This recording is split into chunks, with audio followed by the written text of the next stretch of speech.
Hello, everybody. I am Mike from the Rewatch Project with Hannah and Mike podcast, and I am back with another edition of Front Row, these live music performance reaction videos. A little different this time. I'm returning to the world of interviews for a very early interview with Elvis Presley from 1956. I don't think I've seen any footage of him even talking.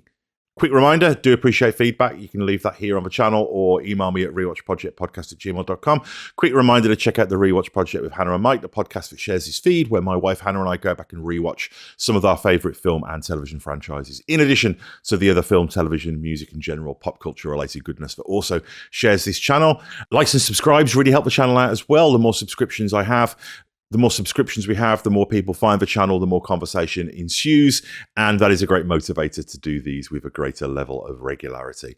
And also just a reminder that we do take donations via PayPal to assist with upkeep of the show. But please do not, if doing so causes you any financial hardship. So let's get straight in. I want to watch this interview of Elvis from 1956. This is vintage stuff. Oh, hi, addict. And to get right into action immediately with the most controversial entertainer of the year, well, you'll hear who. Hi, I have Elvis Presley on the phone. Hello? Wow, phone interview. Elvis, just one moment. Hello, Elvis. Hello? Did you have fun tonight on the Steve Allen show? Yes, sir, I really did. I really enjoyed it. First time you ever worked in tux or tails? It's the first time I ever had one on, period. You mean you've got, as they say, 4 Cadillacs, but no tuxedos? No tuxedo. I usually drive the Cadillacs in blue jeans. That's very interesting, particularly when a cop stops you and wants to know if you own the car, huh? That's right. You have to show them all your ownership papers and everything. Yeah, he's got much more of an accent here as well. You know, he really sounds, you can hear that. You can hear the country in the boy there. Now, less than 2 years ago, you were earning $14 a week as a movie usher and then $35 a week for driving a truck. My first job was in movie usher. Didn't quite have the level of success that Elvis did afterwards, but... yeah, God, he looks really uncomfortable and nervous here, doesn't he? A bit of a deer in headlights kind of thing going on here. I think he probably would rather let the music be doing the talking at this point. Today, you're the most controversial name in show business. Has this sudden notoriety affected your sleep, your appetite, or the size of your head? Not the size of my head. It's affected my sleep. How much sleep do you get? Oh, I average about 4 or 5 hours a night, I guess. Wow. Well, it's really not, but I'm used to it, and I can't sleep any longer. What do you keep in mind mostly? I mean, some of the songs you're going to do, or some of your plans, or what? What goes through your mind?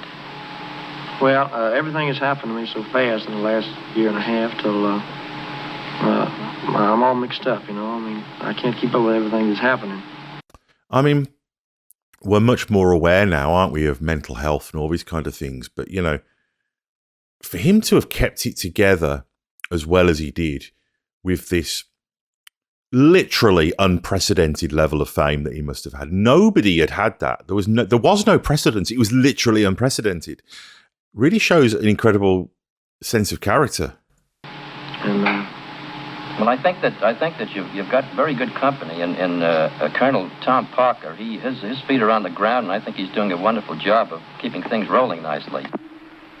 You know, I want to give you an opportunity here to go over a lot of the rumors that have been printed about you, including a few that I printed myself, because some of these things can be checked and some can't, and I think that we ought to sort of fix up the record. Now, your style of gyrating while you sing has been bitterly criticized, even by for gyrating mild and gentle TV critics like Ben Gross. Now, do you bear any animosity towards these critics? Well, not really. Those people have a job to do, and they do it. And do you think you've learned anything from the criticism leveled at you? No, I haven't. You haven't? Because I don't feel that I'm doing anything wrong.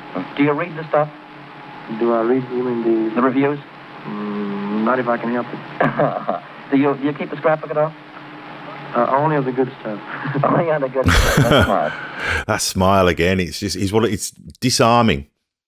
Is the word. I think that's why he won people over. Is the fact that I think you could be, a then extremely conservative person who has issues with what he does, but as soon as he, flashes that smile and brings on the shucks, you can't not like this guy. Tell me, what kind of a teenager were you? Did you consider yourself well behaved?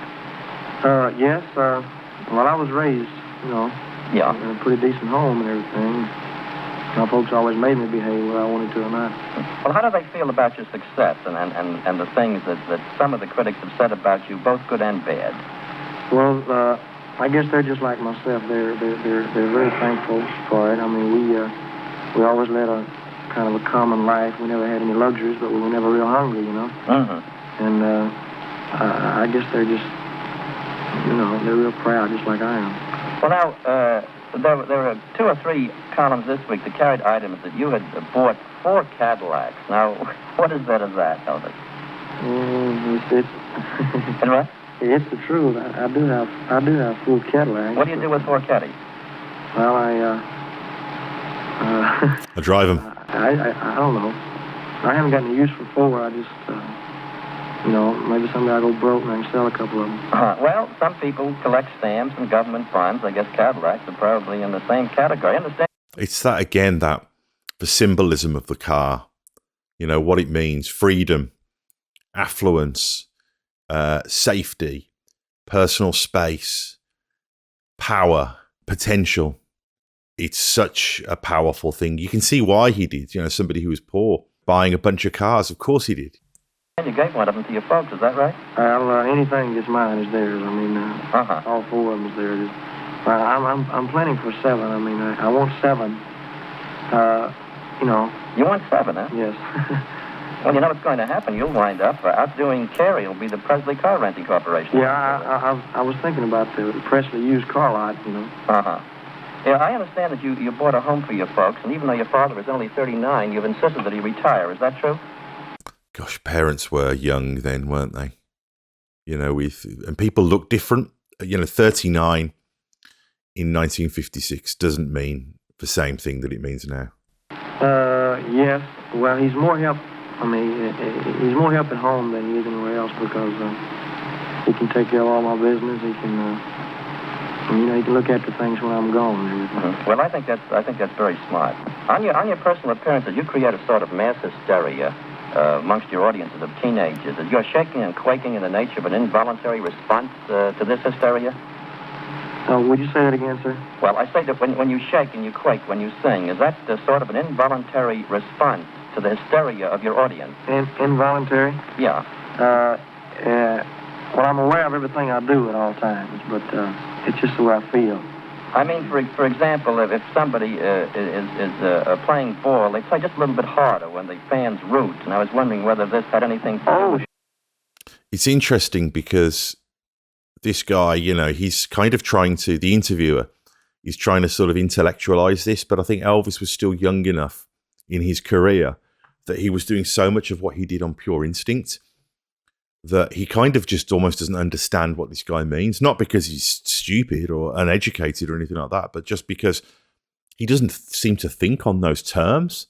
It's really interesting. And I think he would. I think, as any artist or professional becomes more professionally mature, you start to think about what it is that you do and you start to understand it and learn how to deploy it. But at this stage, he's just doing it. So I think he's probably not even really thought about it that much. If they act like they're with you, well, it makes you put more into it, Do you think that your rocking and rolling has had an evil influence on teenagers, or you think it gives them an outlet? I don't see that any type of a music would have any bad influence on people when it's only a music. I mean, I can't figure it out. I mean, in a lot of the papers, they say rock and roll is a big influence on juvenile delinquency. And it's so funny that, we're still having this conversation today, aren't we? I mean, many of society's ills get blamed on art because it's easy. It's easy to do that, and we can all kind of sleep at night thinking, well, we've banned a movie or we've banned a hip-hop album or we've done whatever. The world is okay again. We can all sleep well at night. It's just a very easy solution, and it's just really funny seeing that, nearly a century ago, this was still happening. And of course, it would have been happening before then. It would have been happening to, Mozart and who knows. Well, it's just, I don't know how to explain it, but I don't see how music would have anything to do with it at all.